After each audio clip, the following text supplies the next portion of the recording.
8వ నెలలో పరిగెత్తుతా ఉన్నాం. మళ్ళీ చూసేలోపు క్రిస్మస్ వచ్చేస్తుంది. చాలా సంతోషంగా ఆనందంగా ఉంటాం. అయితే మంచిది ప్రియులారా, ఈరోజు ఒక వాక్యాన్ని మనం చదువుకుందాం. నిర్గమాకాండము. మోషే పంచకాండములు ఆయన రాస్తాడు. ఆది కాండము, నిర్గమాకాండము, లేవ్యాకాండము, సంఖ్యాకాండము, ద్వితీయోపదేశ కాండం, 2వ కాండం అనగా నిర్గమాకాండం 40వ అధ్యాయము 34వ వచనము నుండి 38వ వచనం వరకు నిస్సి చదివి వినిపిస్తుంది. దయచేసి అందరూ కూడా వాక్యం చూడాలి. వారానికి మనం ఒక్కరము తప్పక వాక్య పరిచర్యలో పాల్గొనాలి. అప్పుడు మేఘము ప్రత్యక్షపు గుడారమును కమ్మగా, యెహోవా తేజస్సు మందిరమును నింపెను. అందరూ కూడా వాక్యం చూడాలి. ఆ మేఘము మందిరము మీద నిలుచుట చేత, అందరూ కూడా ఇంక్రీజ్ సౌండ్ ఆఫ్, అందరు కూడా, నేను కొంతమంది చూస్తున్నాను, బైబిల్ చూడట్లేదు, రైట్. ఆ మేఘము మందిరము మీద నిలుచుట చేత మందిరము యెహోవా తేజస్సుతో నిండెను గనుక మోషే ప్రత్యక్షపు గుడారములోనికి వెళ్ళలేకుండెను. మేఘము మందిరము మీద నుండి పైకి వెళ్ళునప్పుడెల్లను ఇశ్రాయేలీలు ప్రయాణమైపోయిరి. ఇదే వారి ప్రయాణ పద్ధతి. ఆ మేఘము పైకి వెళ్ళని ఎడల అది వెళ్ళు దినము వరకు వారు ప్రయాణము చేయకుండిరి. ఇశ్రాయేలీయులందరి కన్నుల ఎదుట పగటి వేళ యెహోవా మేఘము మందిరము మీద ఉండెను, రాత్రి వేళ అగ్ని దాని మీద ఉండెను. వారి సమస్త ప్రయాణములలో ఇలాగుననే జరిగెను. చాలు. ప్రియమైన దేవుని బిడ్డలారా, ఈరోజు నేను చెప్పే ప్రతి మాట కూడా మీ మనస్సులో, మీ హృదయాల్లో పెట్టుకోండి. దేవుడు మీ కుటుంబాలను, మిమ్ములను, మీ పిల్లల్ని, మీ సంతానాన్ని బహుగా దీవిస్తాడు. అలాగున దేవుడు మిమ్మల్ని దీవించునుగాక. మంచిది ప్రియులారా, ఇశ్రాయేలు ప్రజలు అరణ్యములో ప్రయాణం చేస్తున్నప్పుడు వారికి కొన్ని పద్ధతులు దేవుడు చెప్పాడు. మీరు గమనించండి. మనము కనుక బ్యాంకులోకి వెళ్తే బ్యాంకులో క్యూలో నిలబడాలని ఒక పద్ధతి ఉంటుంది, అవునా కదా? క్యూలో నిలబడాలని ఒక పద్ధతి ఉంటుంది. బస్సులో బస్ చెప్తుంటే కూడా చెప్తా ఉంటారు, అయ్యా బస్సులో అందరు క్యూలో పైకి ఎక్కండి అంటారు. స్కూల్కి వెళ్ళగానే క్లాస్లోకి వెళ్ళకముందు చెప్తా ఉంటారు, అయ్యా అందరు కూడా లైన్లో నిలబడండి. ఇక మన ప్రేయర్ అయిపోయిన తర్వాత అందరు కూడా క్యూలో ఒక పద్ధతి ప్రకారము అందరు కూడా క్లాస్లోకి వెళ్ళాలి. ఎయిర్పోర్ట్లోకి వెళ్తే చెక్కింగ్ కౌంటర్లోకి వెళ్తే అక్కడ కూడా ఒక పద్ధతి ఉంటుంది. ఇవన్నీ మీకు ఎందుకు గుర్తు చేస్తున్నా అంటే, మీరు ఏ సిస్టంలో చూసినా, ఎక్కడికి వెళ్ళినా ఒక పద్ధతి ప్రకారమే జరుగుతున్నట్టుగా ఈ లోకంలో మనం చూస్తాం. ఏమన్నా అవునా కదా? ఒక పద్ధతి ప్రకారమే జరుగుతున్నట్టుగా. ఉదయకాలం ఉద్యోగులు వెళుతున్నప్పుడు వాళ్ళు ఒక లైన్లో నిలబడి తంబు వేసి ఉద్యోగాలు చేస్తూ ఉంటారు. ఇక్కడ ఎక్కడ చూసినా మానవులుగా ఈ భూమి మీద బ్రతుకుతున్నప్పుడు, ఏ ఆఫీస్లోకి వెళ్ళినా, ఏ బ్యాంకుకి వెళ్ళినా, ఇంకా ఎక్కడికి వెళ్ళినా సరే ఒక క్రమమైనటువంటి పద్ధతిలో వారి వారి పనులు జరిగిస్తూ వస్తూ ఉంటారు. మరి దేవుని మందిరానికి వచ్చినప్పుడు మనం ఎలాంటి పద్ధతి కలిగి ఉండాలి? ఈరోజు నేను మాట్లాడే అంశం ఏంటంటే, దేవుని పద్ధతి ఎలా అనుసరించాలి. దేవుడు మనకు ఒక పద్ధతిని, ఒక క్రమాన్ని పెట్టాడు. దీన్నే ఏమంటారంటే ఇంగ్లీష్లో మేనర్ ఆఫ్ గాడ్ అంటారు. మేనర్ ఆఫ్ గాడ్, దేవుని పద్ధతి. దేవుడు సంఘానికి కూడా ఒక పద్ధతి నేర్పించాలనుకున్నాడు. మనము ఎవరైనా పిల్లలు చిల్లరగా బ్రతికితే చెప్తా ఉంటాం, వాడిని దగ్గరికి పిలిచి సరే ఓ పద్ధతి ప్రకారం బ్రతుకు అని చెప్తా ఉంటారు, ఒక క్రమం ప్రకారం బ్రతకని చెప్తా ఉంటారు. హైదరాబాద్లో ఏ ఆఫీస్కి వెళ్ళినా వాళ్ళకు ఒక సిస్టమ్ ఉంటుంది, వాళ్ళకు ఒక పద్ధతి ఉంటుంది. ఇన్ని గంటలకు వాళ్ళు లోపలికి రావాలి అని. మరి దేవుని ప్రియులైనటువంటి వారికి ఎలాంటి పద్ధతి దేవుడు నేర్పించాడు? పరిశుద్ధ గ్రంథములో నుండి కొన్ని సందర్భాలు మీకు చెప్తాను. ఇశ్రాయేలు ప్రజలు అరణ్యములో సాగి వెళ్ళడానికి వారికి దేవుడు ఒక పద్ధతి చెప్పాడు. ఏంటో తెలుసా? మందిరం మీదికి మేఘము దిగి వచ్చినప్పుడు, అందరూ చూడండి ఆ వచనం చూడండి ఒకసారి. నిర్గమకాండము 40వ అధ్యాయము 36వ వచనం చదవామా? 36. మేఘము మందిరము మీద నుండి పైకి వెళ్ళినప్పుడు ఇశ్రాయేలులో ప్రయాణమైపోయి, ఇదే వారికి ప్రయాణ పద్ధతి లేని బ్రతుకులు ఈ భూమి మీద చాలా మంది మనకు కనబడుతూ ఉంటారు. కానీ పరిశుద్ధ గ్రంథంలో ఒక పద్ధతి ఇశ్రాయేలులకు చెప్పాడు. మేఘమాట మందిరం మీదకి వెళుతూ ఉంటుంది కదా, ఆ ప్రత్యక్షపు సాక్ష్యపు గుడారం మీదకి వెళుతున్నప్పుడు ఇశ్రాయేలు ప్రజలారా మీరు ఏం చేయాలో తెలుసా? మీరు ఒక పద్ధతిని ఏర్పాటు చేసుకోవాలి. ఎప్పుడైతే మేఘం మందిరం మీదకి వెళ్తుందో మీరు ప్రయాణాన్ని కొనసాగించాలి. నేను రూరల్ మినిస్ట్రీలో మనము గడిచినటువంటి 2 దినముల క్రితము రూరల్ మినిస్ట్రీ ఒక మీటింగ్ అయింది వరంగల్లో. ఆ మీటింగ్లో మాట్లాడుతున్నప్పుడు దేవుడు నాతో మాట్లాడిన మాట ఏంటంటే, దానియేలు మీద అనేకులు నింద మోపాలని ప్రయత్నం చేశారు. పరిశుద్ధ గ్రంథంలో చూస్తే దానియేలు మీద అనేకమైన నింద మోపాలని ప్రయత్నం చేశారు, కానీ దానియేలులో ఏ మాత్రం కూడా తప్పు కనబడలేదు వారికి. కానీ ఎక్కడ తప్పు కనబడ్డది తెలుసా? దానియేలు గ్రంథము 6వ అధ్యాయము 5వ వచనాన్ని ఒకసారి చూద్దాం. దానియేలు గ్రంథము 6వ అధ్యాయము 5వ వచనాన్ని ఒకసారి చదువుదాం. దానియేలు గ్రంథము 6వ అధ్యాయము 5వ వచనాన్ని ఒకసారి చదువుకుందాం. The book of Daniel chapter 6 verse 5. 6వ అధ్యాయము 5వ వచనం. అందుకు మనుష్యుడు అమ్మా అందరూ అక్కడ రాసుకోండి, అండర్లైన్ చేసుకోండి. మనం ఈరోజు ద మేనర్ ఆఫ్ గాడ్, దేవుని పద్ధతి అనే పదం అక్కడ రాయబడింది. అతడు దేవుని పద్ధతి విషయమందే కానీ మరి ఏ విషయమందు అతనిలో లోపం కలగలేదు. దేవుని పద్ధతి, ద మేనర్ ఆఫ్ గాడ్. పద్ధతి లేకుండా జీవిస్తే సమాజంలో మనకు ఒక గౌరవం అనేది ఉండదు.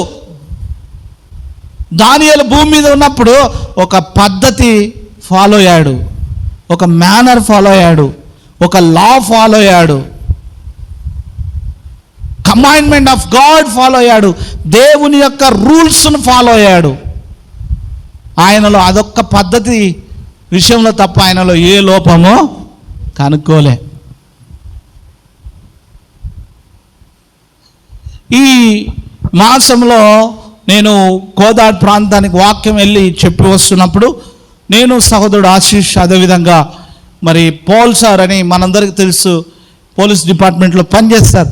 ఆ సార్ మేమందరం కలిసి ఆల్ నైట్ ప్రేయర్లో హుజూర్ నగర్లో వాక్యం చెప్పి వస్తున్నప్పుడు మధ్యరాత్రి 2 గంటలకు మేము సూర్యాపేట అవుట్స్కట్లో చేరుకున్నప్పుడు ఒక బందోబస్తు పోలీస్ డిపార్ట్మెంట్ వారు అన్ని కార్లను చెక్ చేస్తూ ఉన్నారు. చెక్ చేస్తూ ఏం చేస్తున్నారంటే డ్రైవర్కు మద్యపానం తాగాడా లేదా అనేది ఆ మిషన్ అనేది పెడతా ఉన్నారు. అప్పుడు నేను కోట్ వేసుకొని అటు సైడ్ కూర్చున్నాను, నా పక్కన ఆశీష్ డ్రైవ్ చేస్తూ ఉన్నాడు. డ్రైవ్ చేస్తున్నప్పుడు ఆ పోలీస్ ఆయన ఎక్కడికి వెళ్ళొస్తున్నారు అన్నారు. మేము ప్రేయర్కి వెళ్ళొస్తున్నాము అని అన్నాడు. నేను చెప్పిన తర్వాత ఆయన దింపి ఆయన ఆ మౌత్లో ఆల్కహాల్ టెస్ట్ మిషన్ పెడుతున్నాడు. ఆ మిషన్ పెడుతుంటే నేను అన్నాను, నేను ప్రేయర్కి వెళ్ళి వస్తున్నాము కదా అని చెప్పినాక కూడా మీరు ఇలా చెక్ చేస్తున్నారేంటండి అంటే ఆయన ఉన్నాడు తెలుసా, అయ్యా ఇది మా పద్ధతి, మా రూల్స్ అన్నాడు. మా పద్ధతి, మేము చేయాల్సిన పని ఇది, మాకు అప్పగించిన పని ఇది. మేము ఈ పద్ధతి ప్రకారం చేయకపోతే మా పనిలో మేము చెల్లం. సంఘమా మీ అందరికి చెప్తున్నాను, సంఘానికి వచ్చే ప్రతి ఒక్కరికి ఒక పద్ధతి ప్రకారం ప్రార్థన చేయాలి, ఒక పద్ధతి ప్రకారం దేవుని మందిరంలోకి రావాలి, ఒక పద్ధతి ప్రకారం బైబిల్ చదవాలి, ఒక పద్ధతి ప్రకారం మందిరంలో కూర్చోవాలి, ఒక పద్ధతి ప్రకారమే మన కుటుంబాల్ని కట్టుకోవాలి. క్రమేపీ దానియేలులో స్నేహితులు ఏం చేశారు తెలుసా? దానియేలులో 6వ అధ్యాయంలో 3వ వచనం ఒకసారి చదవండి.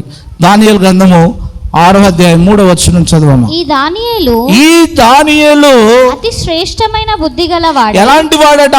అతి శ్రేష్టమైన బుద్ధి గలవాడు. ప్రధానులలోను అధిపతులలోను ప్రఖ్యాతి నొంది ఉండెను. ఇక్కడ 4వ వచనానికి వస్తే అక్కడ ఉన్న వాళ్ళందరూ ఏం చేశారు చూడండి. ప్రధానులు, అధిపతులు, రాజ్యపాలన విషయంలో దానియేలు మీద ఏదైనా ఒక నింద మోపవలనని ఉండి తగిన హేతు కొరకు వారు కనిపెడుతూ ఉన్నారు. నేనేమంటానంటే, నీవు దేవుని పద్ధతి ప్రకారం ఉంటే నిన్ను ఎంతమంది నిందించాలని ప్రయత్నం చేసినా వాళ్ళే సిగ్గుపడిపోతారు. దానియేలు మీద నింద మోపాలని ప్రయత్నం చేశారు, కానీ ఏమైంది తెలుసా? దానియేలులో ఏ లోపం కనుకోలే, ఒక దేవుని పద్ధతి విషయంలో తప్ప. దేవుడు ఇశ్రాయేలు ప్రజలకు ఒక పద్ధతి చెప్పాడు.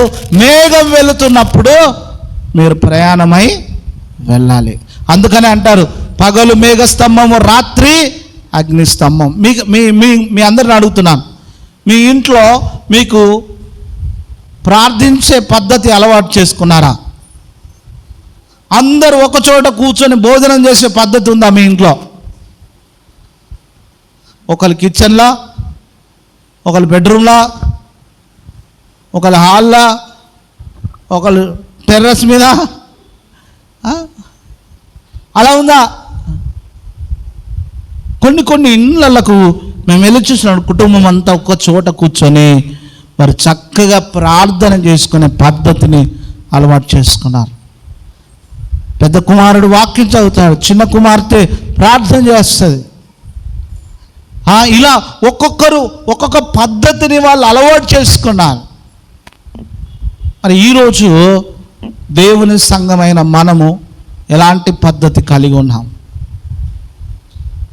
మనకు ఒక పద్ధతి క్రమం అనేది ఉందా? నేర్చుకున్నాం. కానీ దేవుని పద్ధతి అనుసరించాలంటే మనం ఎలా ఉండాలి? దానియేలు గ్రంథం 6వ అధ్యాయము మొట్టమొదటిగా చూద్దాం. దానియేలు దేవుని పద్ధతి అనుసరించడానికి దానియేలులో ఉన్న 5 లక్షణాలు మనం కలిగి ఉందాం. మొట్టమొదటిగా దానియేలు అతి శ్రేష్టమైన బుద్ధి గలవాడుగా ఉన్నాడు. 3వ వచనం చదవండి అందరూ కూడా. Let's note it down. 5 విషయాలు దేవుని పద్ధతిని పాటించాలంటే దానియేలు అతి శ్రేష్టమైన బుద్ధి గలవాడై. కొన్నిసార్లు ఈ యొక్క మాటలు నేను మీకు తెలియపరచాను, ఎంతమంది గుర్తుందో నాకు తెలియదు, కానీ రకరకాలైన బుద్ధి కలిగిన వారు బైబిల్లో ఉన్నవారని నేను చెప్తూ వచ్చాను. అతి శ్రేష్టమైన బుద్ధి గలవాడు దానియేలు. దేవుని పద్ధతి ప్రకారం నడవాలి అంటే తను నేర్చుకున్నాడు, నేను మంచి బుద్ధి కలిగి ఉండాలి. ఏమండి, ఉదయకాలం సైమనన్న నేను మాట్లాడుకుంటున్నాం. ఒక అక్రమమైన బుద్ధి. నిన్నటి దినమున లేడీస్ అందరూ కూడా, వైద్యులందరూ కూడా ధర్నా చేస్తున్నారు.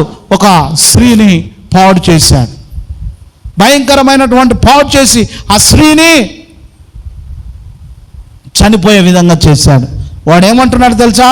నన్ను ఉరేయండి, నన్ను చంపేయండి. వాని వంకర బుద్ధి, అక్రమమైన బుద్ధి.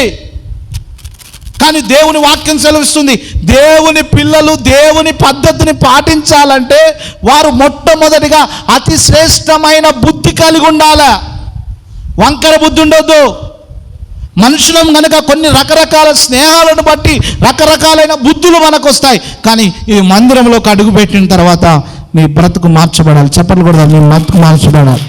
ఈ వాక్యం విన్న తర్వాత నీ మాట మార్చబడాలి. నీ నోట బూతులు మాట్లాడొద్దు. నువ్వు బూతులు మాట్లాడితే నీ పిల్లలు బూతులు మాట్లాడతారు. నువ్వు అబద్ధం ఆడితే వాళ్ళు అబద్ధం ఆడతారు. నువ్వు దొంగతనం చేస్తే వాడు దొంగతనం చేస్తూ ఉంటారు.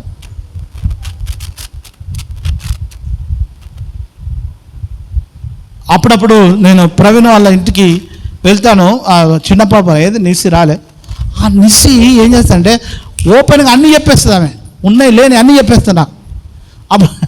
అప్పుడు అడుగుతాను, అప్పటి వరకు ఏంటి అంటే ఆమెలో చిన్నపిల్లల మనస్తత్వం చూడండి, వారు ఏది దాచిపెట్టుకోరు. ఆమె యొక్క బుద్ధి, ఆమె యొక్క జ్ఞానం నేను గమనించింది ఏంటంటే తన మనసులో ఏది ఉంచుకోదు, దాచుకోదు. ఒక శ్రేష్టమైన బుద్ధి. ఇది తప్పు అంటే వాళ్ళ అక్క చెప్తే ఇది తప్పక్క అంటది. అతి శ్రేష్టమైన బుద్ధి. నేను చిన్నపిల్లలు అందరిని అబ్జర్వ్ చేస్తూ ఉంటాను. నేను ఇక్కడ వాక్యం చెప్తుంటే కొంతమంది గోడ మీదకెళ్ళి దుంకుతున్నారు. మనము నాకు ఇయ్యబడిన ఈ సంఘాన్ని నేను సరి చేయకపోతే దేవుడు నన్ను లెక్క అడుగుతాడు. అందుకని నేను ఖచ్చితంగా మాట్లాడతాను. నేను కొంతమందికి నచ్చకపోయినా పర్వాలేదు, క్రమాన్ని పాటిస్తాం. తర్వాత దానియేలు దేవుని పద్ధతిని పాటించడానికి ఆయన కలిగి ఉన్న రెండవ లక్షణం ఏంటంటే నమ్మకస్తుడుగా ఉన్నాడు. 4వ వచనం చదవమ్మా. 4వ వచనం. ప్రధానులు అధిపతులు ఏదైనా ఒక నింద మోపవలనని ఉండినా తగిన ఏతువు కనిపెట్టుచున్నను గాని దానియేలు నమ్మకస్తుడై. ఎలాంటి వాడట? నమ్మకస్తుడు. నీ ముందు కొన్ని లక్షల రూపాయలు ఇచ్చి నన్ను నమ్మకంగా బ్రతకాలి. కోడిగుడ్డు ఎత్తునే ఎత్తుకొని జేబులో పెట్టుకొని పోతారు కోత.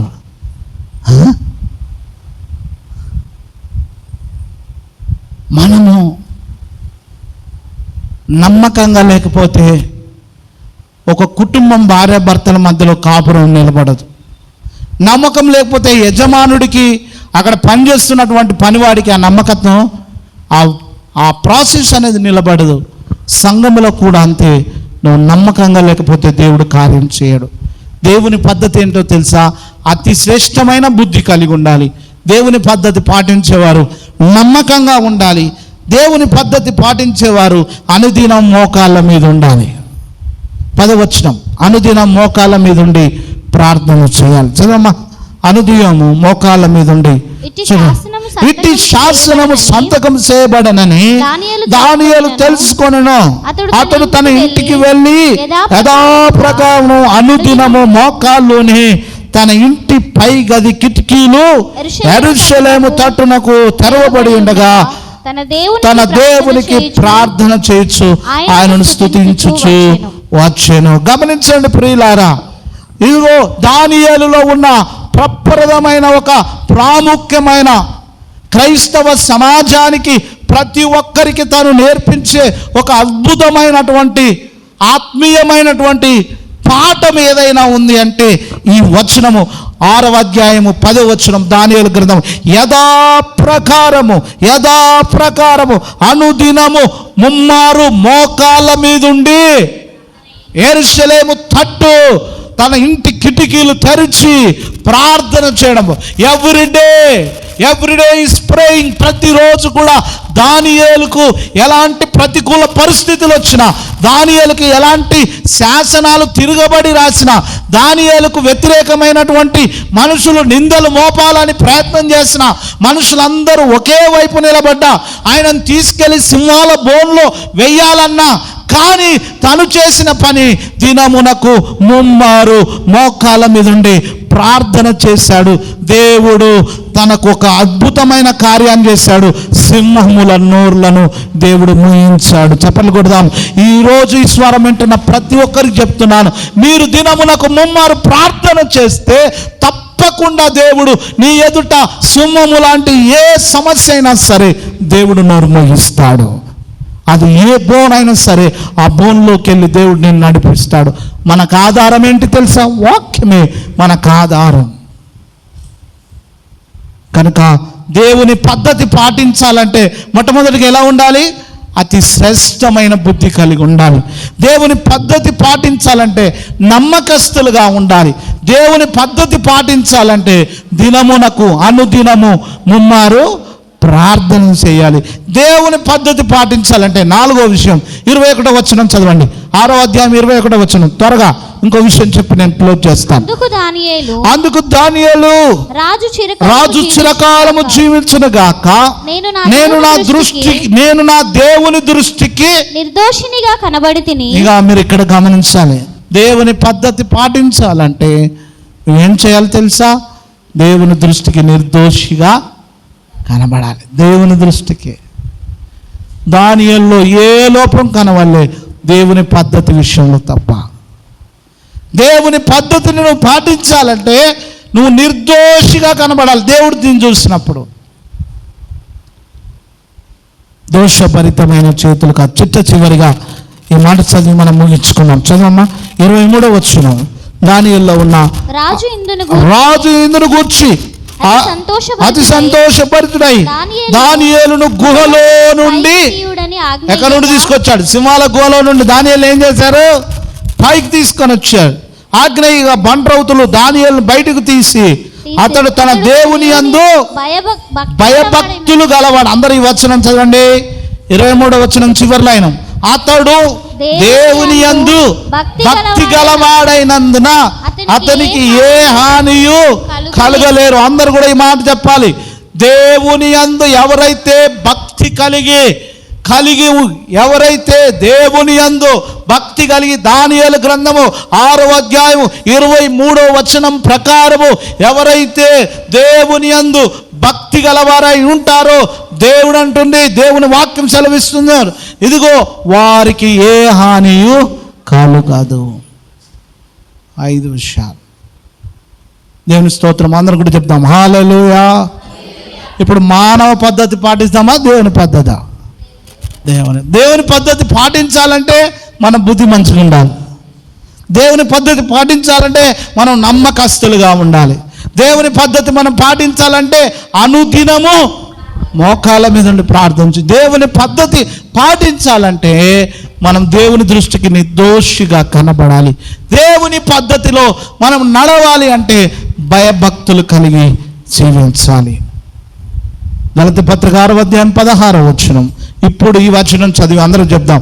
ఈ పద్ధతి చొప్పున అందరూ చెప్దాం. 6వ అధ్యాయం 16వ వచనం. గలతీలోకి రాసిన పత్రిక 6వ అధ్యాయం 16వ వచనం. అమ్మా చొప్పున నడుచుకుని వారికి అమ్మా మళ్ళీ చదవమ్మా. ఈ పద్ధతి చొప్పున అందరూ చెప్పండి. ఈ పద్ధతి చొప్పున ఈ పద్ధతి చొప్పున నడుచుకుని వారందరికి అనగా దేవుని ఇశ్రాయేలునకు సమాధానము.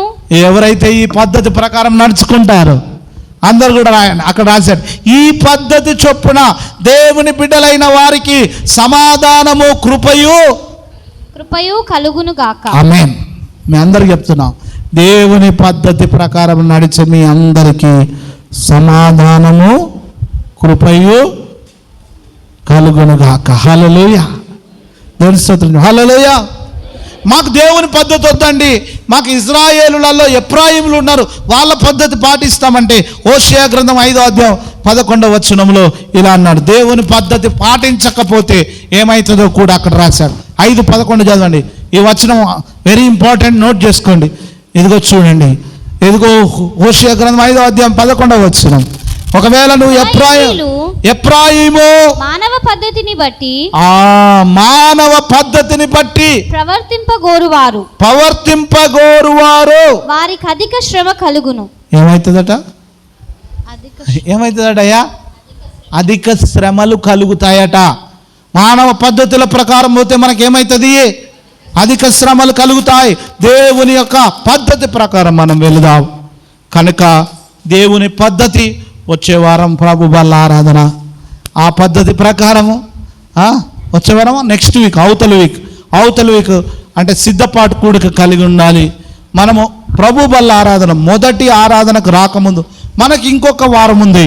దేవుని సన్నిధిలో మనం ముందుకు వెళ్దాం, సిద్ధపడుద్దాం, దేవుని పద్ధతిని పాటిస్తాం, క్రమంగా ఉందాం, సిస్టమేటిక్గా ఉందాం. ఈ రోజు నుండి దేవుని పద్ధతి ప్రకారం ముందుకు వెళ్దాం.